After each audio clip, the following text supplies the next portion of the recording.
So, hello, my name is Reverend Dr. May Elise Cannon. It's Thursday, the 24th of July, 2025.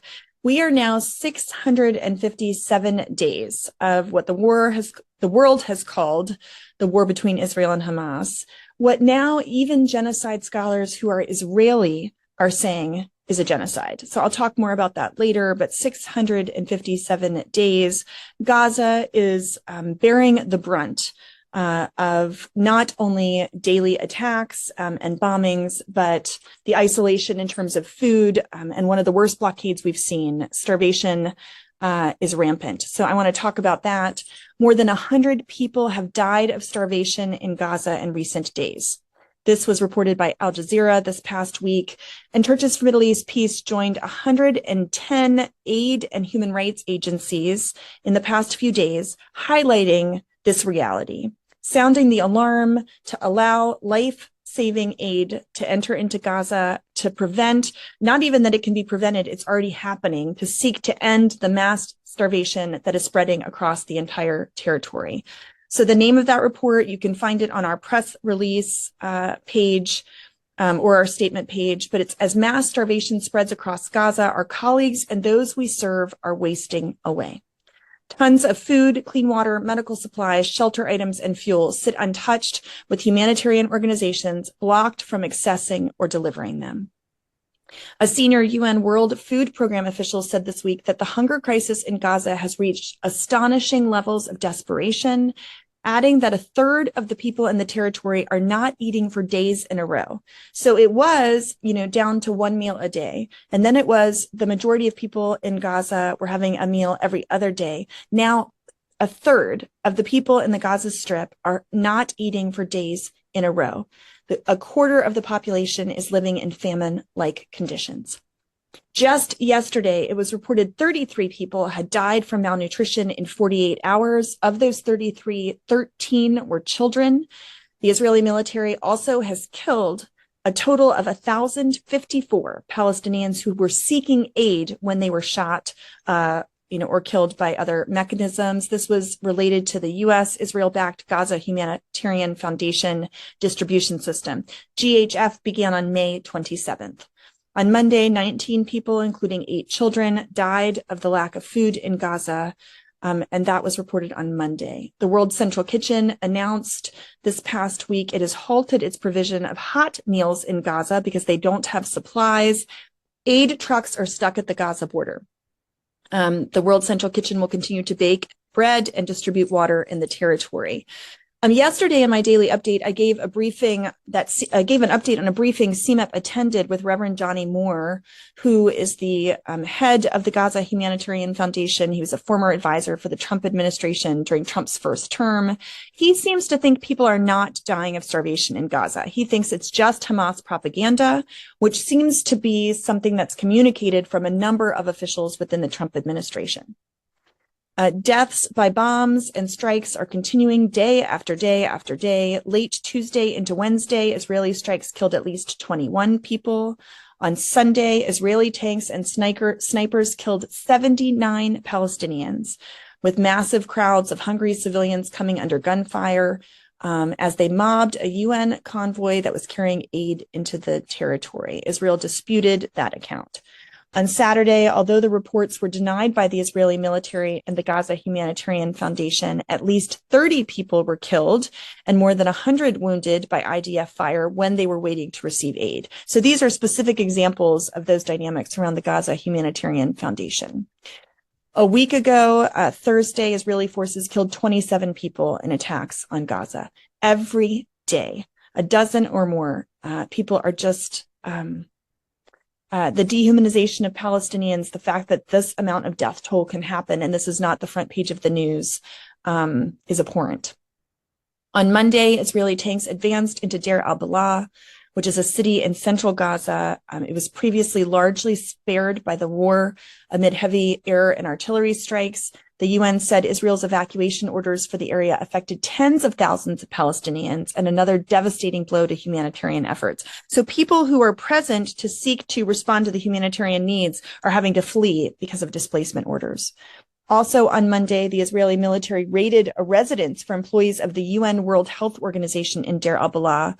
They struck a guest house of the World Health Organization 3 times before they entered the premises and interrogated the men at gunpoint. Reports of the incident were so severe, they described leaders having to strip on the premises during the raid.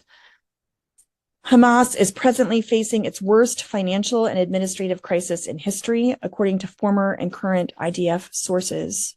Officers and Gaza sources. In terms of ceasefire negotiations, Saturday, there were indications that Israel was open to ending the war in Gaza for the first time. You know, we hear things like this, and it's hard to say, who do they mean when they're talking about Israel? Is it Netanyahu? Is it, his coalition, etc.? The Wall Street Journal reported that the Israel-Hamas ceasefire talks are stalled over the issue of humanitarian aid distribution in Gaza. Hamas is insisting that the UN and the Palestinian Red Crescent control all the aid to the supply in the territory. U.S. Special Envoy to the Middle East, Steve Witkoff, will meet with Qatari and Israeli officials in Rome tomorrow to continue negotiations over the Gaza ceasefire and hostage deal. The meeting will take place in parallel with indirect Hamas-Israel negotiations in Qatar. It's said if progress is made on those ceasefire negotiations that Witkoff will travel from Rome to Doha to try to seal the deal. Friday of last week, we heard Qatar, Egypt, and the U.S. The previous Wednesday presented Israel and Hamas with an updated ceasefire deal and proposal that incorporated progress that had been made in the 10 days preceding. At that point, it was communicated that the deal was closer than it's ever been. Nearly a week later, there's crickets about the ceasefire deal. So, there's these indirect talks, there's the direct talks, Steve Witkoff's involved, and we're just not seeing any progress. And meanwhile, on the ground, people are starving and being killed each and every day. In the occupied West Bank, on July 23rd, CMEP put out a statement about attacks that happened in Taipei last week. We also published an article about this in Public Orthodoxy, calling attention to the attacks on the Christian village of Taipei. This was outside of Ramallah. Settler attacks on Christian communities have only grown. They've ranged from assaults on churches and monasteries to family farms and homes. And so we published an article about that. I will note that Ambassador Huckabee did also visit Taipei after pressure from far-right groups related to the crisis in Taipei. On Friday of last week, there was an incursion into the occupied West Bank that resulted in Israeli soldiers shooting and killing a 14-year-old Palestinian boy. Amro Kabah was his name, in Yabad, which is a village in the northern West Bank. He was gunned down by Israeli soldiers. Ambulances were prevented from providing him medical treatment.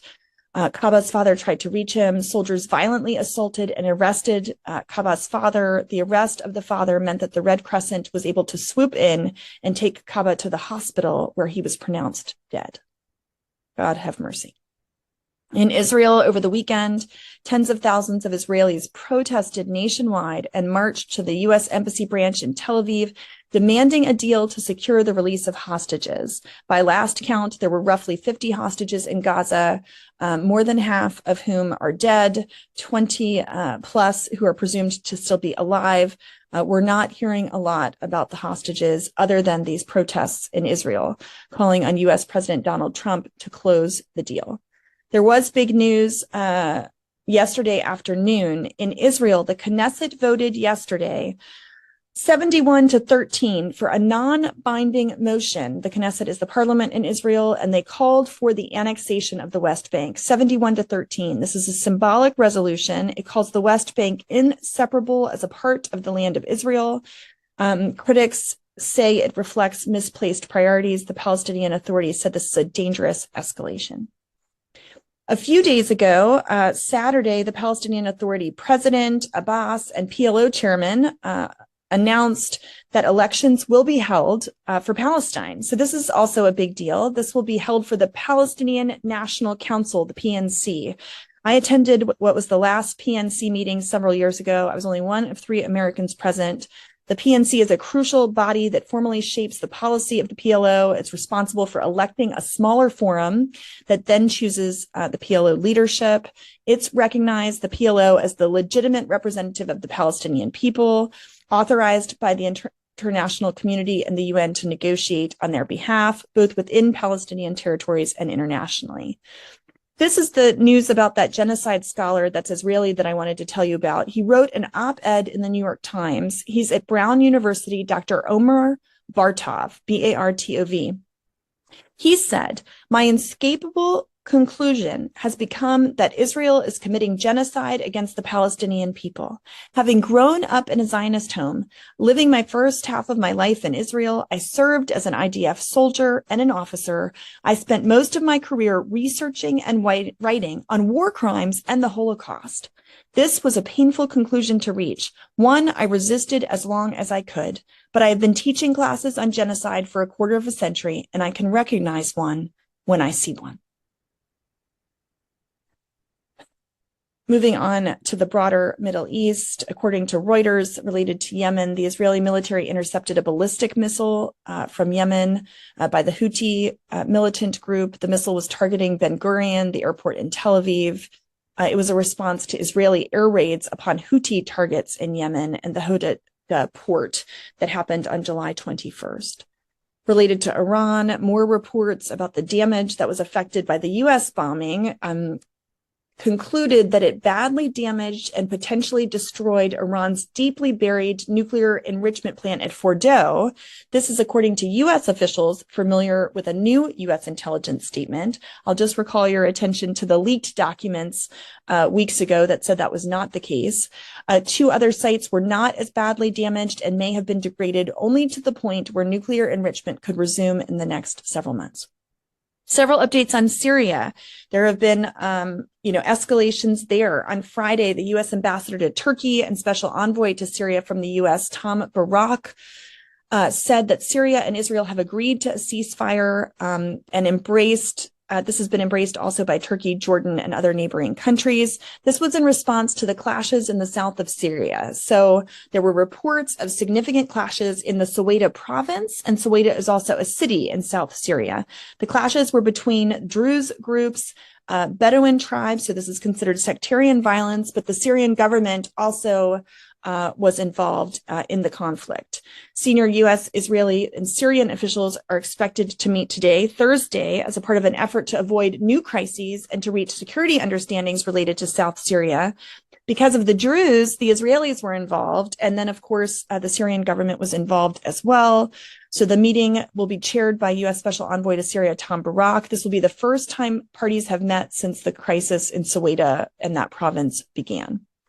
So Barak Tuesday told Reuters that he had advised the Syrian President Ahmad al-Shara to recalibrate his policies and to embrace a more inclusive approach to integrating minorities into the governance of Syria. You'll recall there are numerous minority groups. There are Christian minority groups. There are the Alawites that the former regime was a part of. There are the Druze. So there are numerous minority groups in Syria who are deeply concerned about what this new government looks like.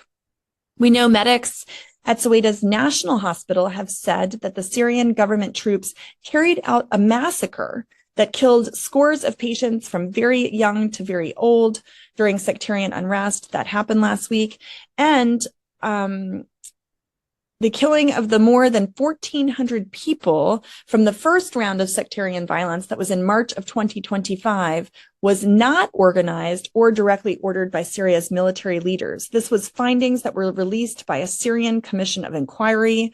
According to Hibba Zayedin, who's a senior researcher at Human Rights Watch, Hibba said the findings fall short of confronting the deeper systematic failures that enabled these killings to happen. So maybe they weren't perpetrated by the Syrian government, but the Syrian government, contributed to the deeper systematic failures. She said there's a lack of accountability at the command level.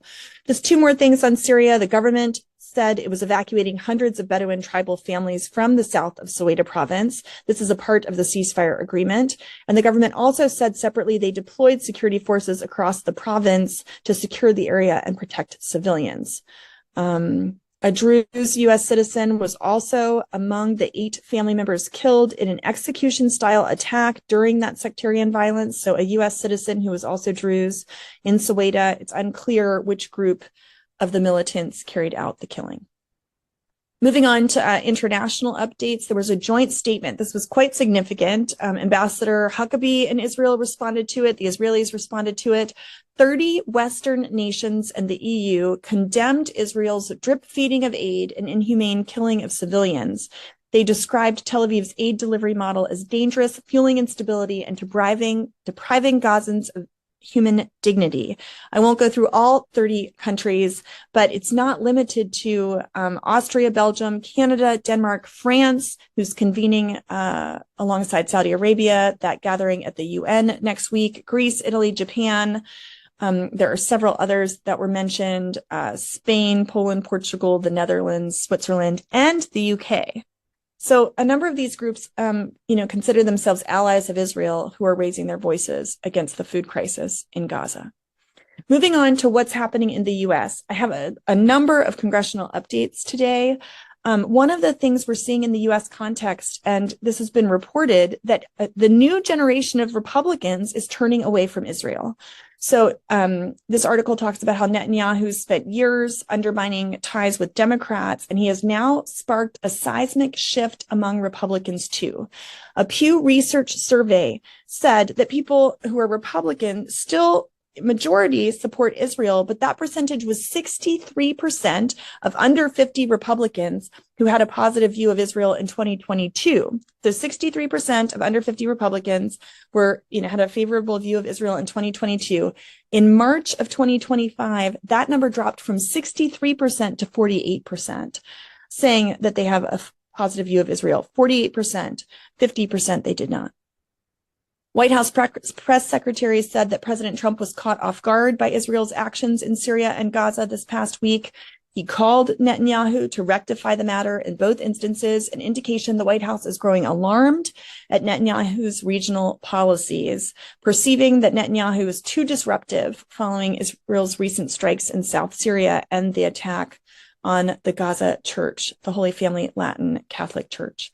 Okay, I'm going to go very quickly through some congressional updates. July 15th, a bill to require the president to designate the Muslim Brotherhood as a foreign terrorist organization has been brought forward to direct the Secretary of State to submit a report to Congress regarding such a designation and other purposes. So this would reform the Anti-Terrorism Act, and it would include the Muslim Brotherhood. July 16th, there was a Syrian Sanctions Accountability Act. These have not been passed. They've just been introduced. It was referred to the Committee on Financial Services, Foreign Affairs, and the Judiciary. It had a committee meeting on the 22nd. The bill would reform sanctions and publish a review of the sanctions against Syria in a year. The goal of the legislation is to push the U.S. to provide Syria assistance so that Syria can re-engage with the international economy. Washington can be a very strange place. We've seen a steady stream of far-right leaders. This includes Tucker Carlson, Representative Marjorie Taylor Greene. She's the far-right U.S. politician and representative from Georgia. They're speaking out strongly against Israel and their actions, and even calling for the U.S. to withhold support.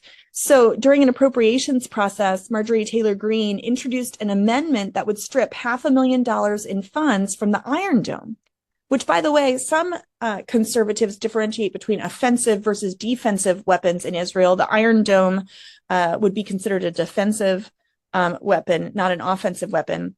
But I'd encourage you could listen to her speech while on the floor. She specifically mentions the bombing of the Catholic Church in Gaza in her debate. And she says Israel bombed the Catholic Church using American weapons. Which brings me to June 16th. There was a Department of Defense Appropriations Act that was passed for 2026. It did appropriate that $500,000 to the Israeli military. Amendments offering more money to the military research and development were also approved. So Marjorie Taylor Greene's proposals to cut funding previously to not only the Israeli defense, but also to Jordan failed. July 17th, there was co-sponsors introduced the bipartisan House resolution condemning the slogan, quote, globalize the Intifada. end quote. They're saying this is a call of violence against Israeli and Jewish people across the world. They're urging U.S. national, state, and local leaders to condemn that. Globalize the Intifada is seen, based on this proposal, as anti-Semitic and anti-Israel threat of violence. The legislation came months after a debate about this slogan, but particularly this relates to that Democratic candidate we've talked about for mayor in New York City. Zohran Mamdani has used that slogan in the past.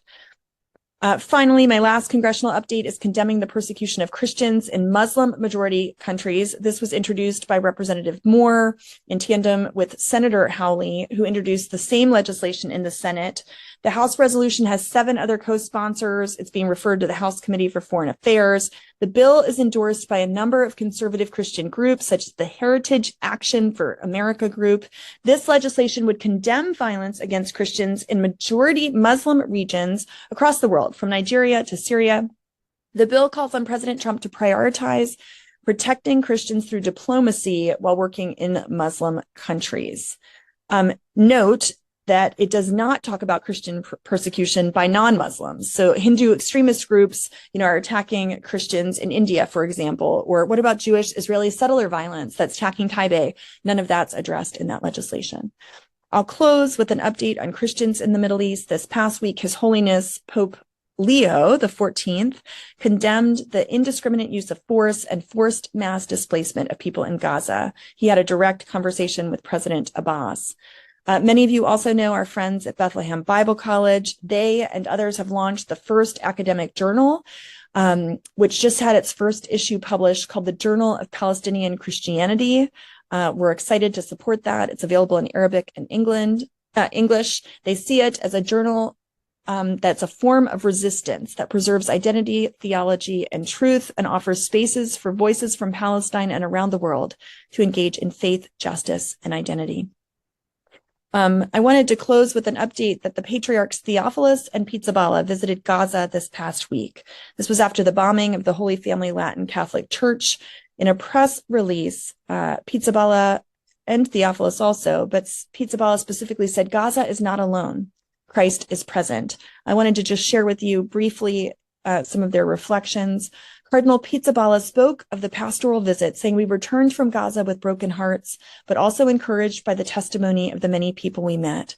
He described the scene as devastating, yet full of wonderful humanity, offering descriptive examples of mothers preparing food for others, tents that have become homes for those who have lost everything. He said, "Christ is ever present in Gaza. He is crucified in the bodies of the wounded, present in every hand that is extended to help," and affirmed that they did not go as political envoys, but as shepherds, and the church will not abandon her people. His Beatitudes stressed the church's mission in Gaza as universal and inclusive. Our hospitals, shelters, schools, parishes, St. Porphyrius, that's the Orthodox Church, the Holy Family Catholic Church, the Ali Anglican Hospital, Caritas, these are places of encounter and sharing for all.